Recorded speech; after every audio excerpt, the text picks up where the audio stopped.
Hey folks, welcome to The Shot with Cosmos, and today we take a shot to the Martian Hysteria. Martian Hysteria! Dink, dink. I love good old hysteria. This was the best shot we've had in this program so far. Dessert. We know now that in the early years of the 20th century, this world is being watched closely by intelligence greater than man's, and yet as mortal as his own. War of the Worlds. We know now that as human beings busy themselves about various concerns, they were scrutinized and studied. Yes, the excitement is palpable. On the evening of October 30th, 1938, the Mercury Theater on air dramatized H.G. Wells' War of the Worlds. And famously, that production caused mass chaos with the belief this country was being invaded. God, we're so gullible. And But it was really well done, though. it was extremely well That's done. true. I mean, if you don't only have radio at the time. Yeah, so as the story goes, many listeners of the program missed the opening act when Orson Wells told people, "Hey guys, this is welcome to the show. We're going to do War of the Worlds. Buckle up and let's have some good times." Because they were listening at the time to the more popular show, Chase and Sanborn Hour. Okay. Yeah, and of course, the people there, they had to make sure to watch the famous listen to the famous ventriloquist act. Yes. Okay.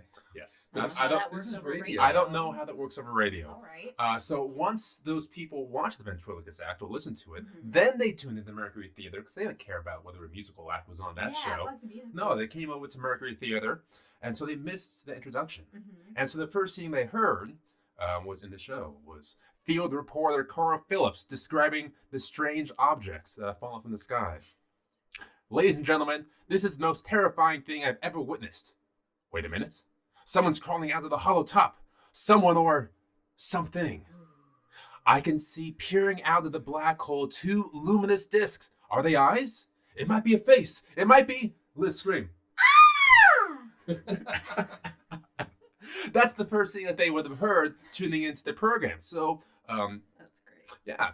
And the program continued on with short bursts of news bulletins updating the invasion path, the destruction, the mayhem, everything that went along with it. Now, less than a third of the listeners, because they missed the introduction there, thought the invaders were aliens. The rest of them thought it was a German invasion. Oh. This was 1938. Oh. There was always shenanigans going down in Oh, Europe. geez. So people thought it was an actual German invasion. So people, of course, flooded telephone switches at news and police stations asking if the invasion was true. No, it's not true. Yeah. Let's chill out. And allegedly households were emptying out into the street and began fleeing like Denethor at Minas Tirith. And the police came out en masse to quell the fear or maybe even defend from the invasion itself. It was just pure chaos. Maybe. Probably? Probably not. It's probably not pure chaos. No. So for starters, the Mercury Theater on air, it wasn't really that popular to get nationwide hysteria. It's not like Okay. every household in the country was tuning tuned in. in. No. Likely less than 2 or 3 million people were actually listening I mean, that's still a good chunk of people, though, to be in the freaking out entire about it. country. Yeah, it gets pretty spread out. Yeah.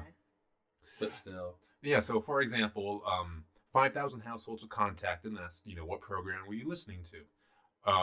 About 100 said Mercury Theater. So less than 2% of households with the radio station Mhm. that were listening to radio were actually listening to the program. Ah. All their neighbors now think they're crazy. Right? The life is in So according to some media historians, the supposed panic was so tiny as to be practically immeasurable against the night of the broadcast. Okay. So where the hell did these stories come from? Because, the next day on Halloween, the New York Times ran the headline, radio listeners in panic. Well, I mean, it's fun. They're going to exaggerate it after the fact. Well, yeah, but I mean, that is kind of true. I mean, the radio listeners, whether you're just like 2 million or whatever, some of them were in a panic. Or just a little anxious there. Yeah. And of course, Times Square had a bulletin causing Wells to claim chaos that very night. And the papers around the country, they ran with the AP news articles saying how much hysteria there was in the country. Okay, that might be exaggerated. Yeah. Well, it turns out, this is kind of what I'm thinking, radio was the new kid on the block. The FM radio had been around for about 6 years at this time. Oh, wow. So not too long. And the more people listened to radio, the more advertisers went to radio and less to newspapers. Okay. Yeah, so big newspaper, they didn't like it when radio was eating into the profit margins. So they wanted to attack radio and any chance they can get. That makes sense. Yeah, so they claim that this newfangled radio was causing the chaos throughout the country to try to discredit this form of media. I get bad news for you newspapers. Right? And radio. And radio. Radio killed the newspaper star. And then video killed the radio star. And then the internet just killed everybody. TikTok.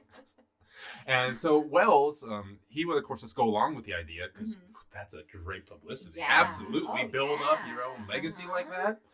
So did some kind of uneasy anxiety occur? Absolutely. Sure, yeah. Were people rioting the streets? No.